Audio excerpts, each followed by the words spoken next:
Here's what nobody tells you about turning 50. Society starts whispering that your best days are behind you. Slow down, they say. Take it easy. Enjoy retirement. But here's the thing. The most vibrant, mentally sharp people I know completely ignore this advice. They're 70, 80, even 90 years old, and they're more energized than people half their age. The difference isn't money, genetics, or luck. It's 3 simple daily habits that flip the script on aging. These aren't complex strategies or expensive programs. They're mindset shifts that anyone can start today. Let me show you exactly what separates the seniors who thrive from those who just survive. Most people hit retirement and suddenly lose their compass. For 40 years, work gave them structure,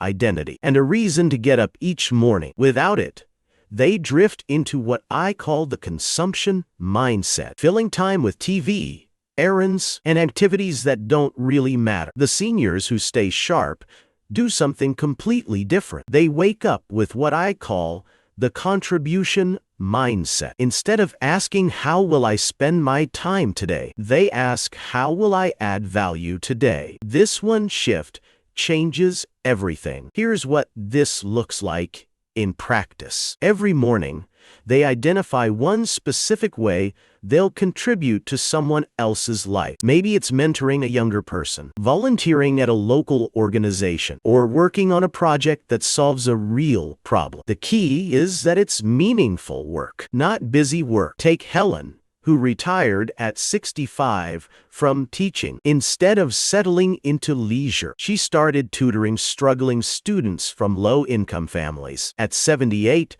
she's sharper than ever because every morning she wakes up knowing 3 kids are counting on her. Her brain stays active, her days have structure, and she feels deeply needed. Or consider Frank, who launched his biggest business venture at 72. After decades in corporate finance, he saw a gap in financial literacy education for seniors. He created workshops that have now helped thousands of people avoid retirement scams. He didn't slow down after 50. He found his most important work. The danger here is filling time versus creating meaning. I see too many retirees who pack their schedules with activities, but still feel empty. Golf 3 times a week, book clubs, travel groups, all fine activities, but they don't create the deep sense of purpose that keeps the mind engaged. The contribution mindset works because it taps into something fundamental about human psychology. We're wired to feel valuable when we're useful to others. When seniors maintain this sense of contribution, their brains stay active, their self-worth remains intact, and they avoid the depression that often comes with feeling irrelevant. Your unique contribution in this life stage is actually your superpower. You have decades of experience, hard-won wisdom, and perspective that younger people desperately need. The seniors who thrive recognize this and build their days around sharing that value. The morning ritual is simple but powerful. Before checking email or watching the news, ask yourself, what's one way I can contribute today? Write it down, make it specific. Then build your day around making that contribution happen. This single practice transforms retirement from a slow fade into a purposeful chapter where your impact actually grows with age. Your brain doesn't have an expiration date, but most people act like it does. They hit 50 and suddenly think they're too old to learn new skills. Meanwhile, the sharpest seniors I know are constantly picking up new abilities. And here's why that matters so much. When you challenge your brain with new learning, you're literally rewiring it. Neuroscientists call this neuroplasticity, and it doesn't stop at any age. The seniors who stay mentally sharp understand that learning isn't just about acquiring knowledge. It's about keeping their minds flexible and engaged. But here's where older learners have a huge advantage over younger people. They're not learning to impress anyone or build a career. They're learning for pure curiosity and personal growth. This removes all the pressure and anxiety that often blocks effective learning. A 70-year-old picking up photography isn't worried about competing with professionals. They're just excited to capture beautiful moments. Let me share some examples. That'll blow your mind. Carmen Herrera didn't sell her first painting until she was 89. She's now in her 90s and considered one of the most important geometric abstract artists alive. She spent decades perfecting her craft, not for fame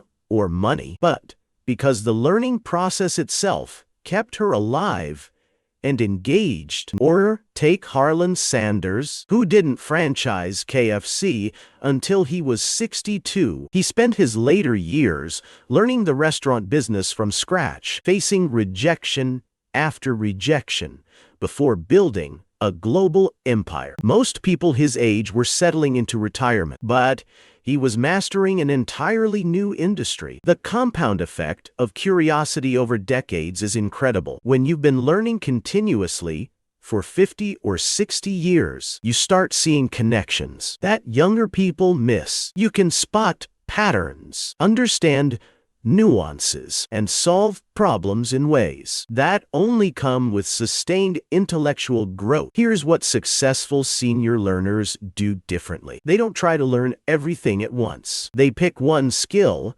and go deep. Maybe it's a new language, digital photography, woodworking, or even coding. The specific skill doesn't matter. What matters is the mental exercise of mastering something completely new. The social benefits are huge, too. When you're actively learning, you naturally connect with other learners. You join classes, online communities, or local groups. Suddenly, you're surrounded by people who share your curiosity and enthusiasm. Learning becomes a social activity that fights isolation while keeping your mind sharp. The biggest barrier isn't ability. It's the mental block that says, I'm too old for this. That's complete nonsense. Your brain at 60 or 70 has capabilities your 20-year-old brain never had. You have better focus, more patience, and deeper wisdom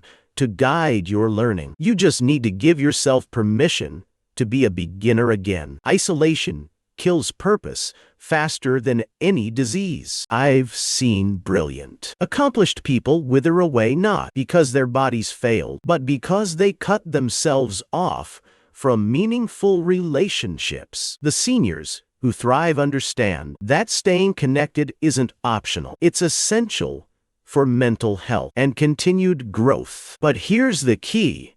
Successful seniors don't just maintain old relationships. They actively build new ones, especially with younger generations. This intergenerational connection is like rocket fuel for staying relevant and energized. The mentorship advantage is real. When you've lived through decades of experience, you have something incredibly valuable to offer. Younger people are hungry for wisdom, guidance, and perspective that only comes with age. When seniors step into mentorship roles, both sides benefit enormously. Think about it this way. You've made mistakes, learned lessons, and developed insights that could save someone else years of struggle. That knowledge transfer creates incredible value and keeps you deeply connected to the world around you. I know a retired engineer named Robert who started volunteering at a local high school's robotics team. He wasn't just helping with technical skills. He was teaching problem solving, patience, and perseverance. Those teenagers kept him sharp, current with new technology, and gave him a reason to stay engaged with the future. The ripple effect of staying socially engaged is powerful. When you're actively contributing to other people's lives, you naturally stay informed about current trends, challenges, and opportunities. You can't help but remain relevant when you're solving real problems for real people. Building networks that energize rather than drain requires intention. Some social connections feel like obligations. They leave you tired and frustrated, but the right connections fill you up. Look for relationships where you can both give and receive value. Seek out people who challenge your thinking, introduce you to new ideas, or need skills you can share. The most vibrant seniors I know have mixed age friend groups. They're not just hanging out with other retirees, talking about health problems and the good old days. They're engaged with people of all ages who keep them connected to what's happening now and what's coming next. Community connection isn't about being busy or popular. It's about creating meaningful relationships where your experience matters and your continued growth is valued. When you get this right, isolation becomes impossible and purpose becomes automatic. These three pillars, purpose-driven mornings, continuous learning, and community connection, work together to create an unstoppable mindset. After 50, your age becomes an advantage, not a limitation. When you approach it with the right habits, pick one of these three areas and commit to it this week. Start small, but start today. Subscribe for more insights on making your later years your greatest years.